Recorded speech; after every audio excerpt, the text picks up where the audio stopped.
8:18 de la mañana, estamos de vuelta en Altavoz en Vital, también en las redes sociales de Tribu Televisión. Aarón Salomón, nos faltaba comentar algunas noticias más de las 5 de Altavoz. Así es, por cortesía de Eli Baker, y como siempre, vamos con la tercera noticia. La Comisión de Constitución aprueba dictamen que otorga amnistía y militares y policías que lucharon contra el terrorismo. La votación en el grupo de trabajo presidido por el congresista Fernando Rospigliosi de Fuerza Popular concluyó con 15 votos a favor, 6 en contra y 3 abstenciones. Las votaciones en contra fueron de los parlamentarios de las bancadas de Perú Libre, Podemos Perú, Juntos por el Perú, Voces del Pueblo, Bancada Socialista y el Bloque Democrático Popular. El texto indica que los efectos de la presente ley no son aplicables a los denunciados o imputados por terrorismo o por delitos de corrupción de funcionarios, quienes deben ser objeto de los procesos penales correspondientes de conformidad con las normas pertinentes. La cuarta de Altavoz tiene que ver con Dina Boluarte. La presidenta de la República es denunciada penalmente por traición a la patria,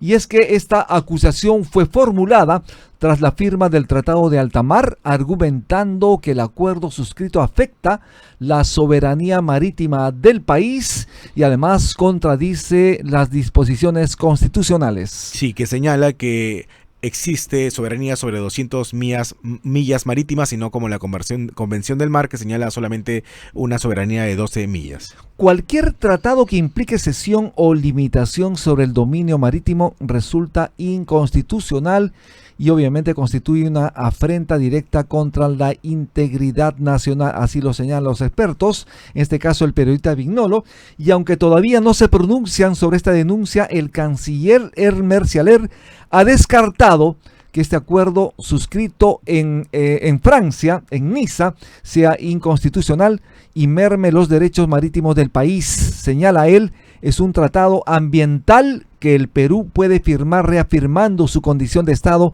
no parte de la Convemar. Así es, y ese tratado debe ser ratificado en el Congreso o rechazado, que todo indica que eso ocurrirá.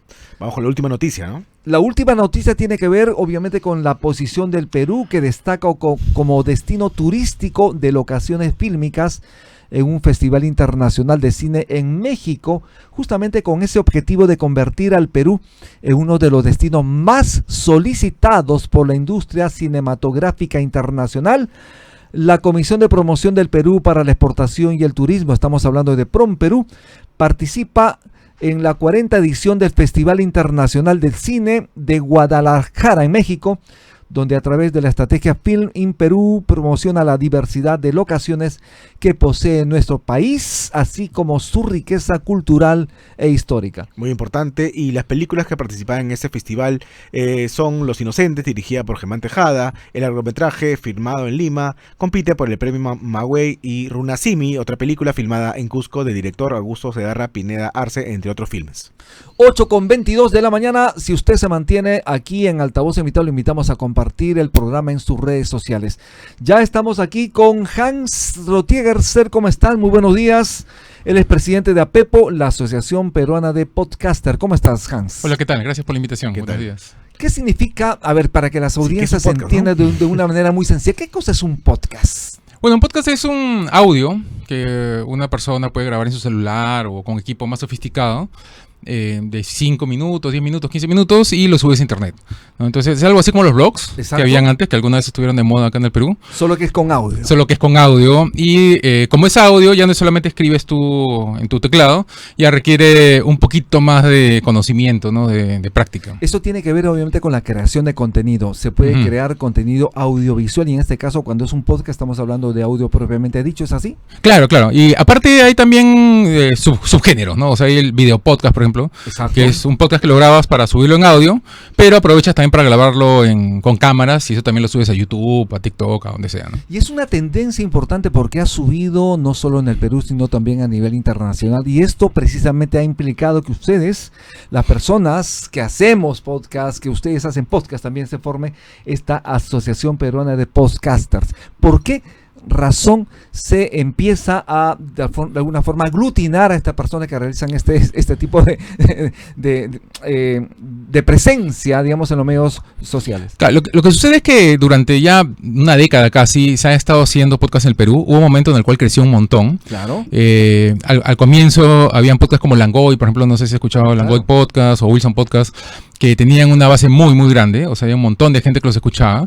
Pero si bien era muy buen contenido, o sea, la tecnología que utilizaban era bastante cotidiana, ¿no? Porque así era como se hacía en ese momento. Y o sea, en cierto momento empezó a crecer bastante la producción de podcast en el Perú. Y de hace unos años se quedó estancado en la misma fórmula de siempre, ¿no? O sea, todos quieren hacer su podcast de gente conversando, ¿no? De entrevistas. O de entrevistas, porque eso es... o sea, requiere menos preparación, ¿no? O sea, tú traes a alguien, lo entrevistas y si el entrevistado es interesante, le atinaste y si no, ya fue, pues, o sea, tienes que ver cómo haces. Pero hay otros muchos géneros de podcast que en el Perú no se están desarrollando, ¿no? Que tienen que ver con guionizar, o sea, con ficciones, como antes hacíamos acá en la radio en el Perú hace medio siglo. Radionovelas. Exacto, la radionovela era muy, muy popular. Y sin embargo, cuando se ha querido hacer radionovela en podcast, eso no termina de pegar acá, ¿no? Entonces, hemos un grupo de gente que hemos estado haciendo podcast ya desde sus inicios. Hemos querido juntarnos y formar una especie de agrupación, de asociación, para entre nosotros apoyarnos y también promover nuevos géneros y más innovación, ¿no? Nuevas fórmulas que se puedan aplicar acá en el Perú. Hubo un proyecto muy interesante, que Radio Ambulante, Claro. y que tuvo bastante acogida, pero no sé en qué situación se encontrará en este momento, ¿no? Sí, pero Radio Ambulante está hecho en Estados Unidos, pues justamente. No, en Estados Unidos hay mucho movimiento de podcast, mucha rotación y hay muchas nuevas ideas que se están haciendo, ¿no? Cada cierto tiempo, yo que estoy metido en el tema, Ajá. cada cierto tiempo digo, bueno, ¿y ahora con qué se saldrán? Pues no, ya se hizo todo y ¡pum! A los meses se salen o sea, alguien se sale con una idea para un podcast que es totalmente original, totalmente nuevo y te sorprende, ¿no? Entonces, Radio Ambulante, por ejemplo, surge en un momento, pero en Estados Unidos, ¿no? Y replica la fórmula de This American Life, es uno de los podcasts más escuchados del mundo. Pero, digamos, para el público hispano, ¿no? ¿Cómo estuvo, como bien señalas, hubo un auge de podcast y varios personajes conocidos, incluso de la televisión, realizaban entrevistas, cada uno quería tener su podcast. Claro. Ahora todo esto ha pasado al mundo del streaming, ¿no? Donde prima la brutalidad, la falta de respeto. ¿Cómo se ha generado tanto esto? Lo que pasa es que lo más fácil, pues, o sea, es más fácil juntar a 4 personas, pelearse frente a cámaras, Y que la gente te siga. y que la gente te siga, ¿no? Y monetizas además por eso. Claro, y encima monetiza, ¿no? Y la gente le celebra. Pero hacer un buen contenido, o sea, con investigación previa, subirlo, algo que te sorprenda porque, mira, yo no sabía eso, ¿no? Qué chévere. Y aparte te lo ponen de una manera interesante, de tal manera que quieras escucharlo. Eso no es fácil, ¿no? Requiere cierta maña y hay que aprenderla, ¿no? El más conocido en el mundo en ese momento sería Jordi Wild. O sea, This American Life, por ejemplo, es un muy buen ejemplo. Es un podcast que por mucho tiempo fue el más escuchado del mundo. Y lo que hace son crónicas, ¿no? Que es un género periodístico que en el Perú se ha perdido. O sea, ¿quién hace crónicas en el Perú hoy en día, no? En los diarios no aparecen, ¿no? Ya no, o sea, caretas quizás, ¿no? Pero antes teníamos Etiqueta Negra, ¿no? Hacían, digamos, crónicas bien profundas. Entonces, This American Life era un podcast que hacía eso, pero en audio. Y lo hacía muy, muy bien, muy interesante. Lo hacía por temas, separado, digamos, por personajes. Y eso, por ejemplo, no se ha podido hacer en el Perú, ¿no? O sea, porque requiere investigación, requiere buscar a las personas, requiere tiempo. Claro, ¿no? Y, digamos, los medios prefieren hacer algo más inmediato, más al toque, ¿no? Ese es Más el chatarra. Más chatarra, exacto. tema. Por ejemplo, un podcast y un audiolibro también, una audioserie, Caso 63, un caso chileno, por ejemplo, ¿no? Muy interesantísimo que de alguna forma a muchos jóvenes y personas adultas también hizo incluir, digamos, en este formato. ¿Cómo crees tú que el Perú debería virar, digamos, a ese tipo de contenido con la finalidad de atrapar a las audiencias? O sea, la cosa viene por ambos lados, ¿no? Por el lado de la oferta y por el lado de la demanda, ¿no? Exacto. Por el lado de la demanda es que los oyentes busquen opciones más profundas, digamos, no se queden en las peleitas, en las cositas, en la tema de espectáculo. Y por el lado de la oferta está que nos arriesguemos a hacer cosas nuevas, ¿no? Y hay un montón de opciones, ¿no? O sea, hay un montón de cosas que se pueden hacer. Carla Vélez Moro, por ejemplo, que está en la asociación, ella ha hecho un montón de investigaciones periodísticas que las saca como podcast, Exacto. ¿no? Y las hace de tal manera que son interesantes, ¿no? Y entonces ya no es simplemente ver un noticiero los domingos o un programa de reportaje los domingos, sino que ya es algo y lo hace serializado aparte, entonces te deja como que con el suspenso de qué Exacto. pasará. Entonces hacer eso requiere pues cierta maña, cierta preparación.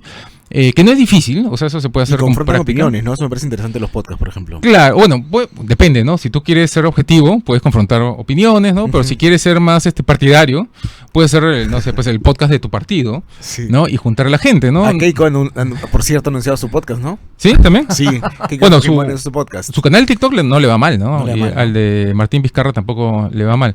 Pero es una opción, o sea, si tú eres partidario, que no tiene nada de malo hacer política en el Perú, si quieres ser partidario y hacer tu podcast sobre tus ideas, no sé, pues políticas, también lo puedes hacer, ¿no? Eso no tiene nada de malo. Vamos a hacer una pausa. Estamos con Hans Rotzieger, presidente de APEPO, la Asociación Peruana de Podcasters. Estamos en Altavoz en Vital, también en las redes sociales de Tribu Televisión. Ya volvemos. Ya regresamos.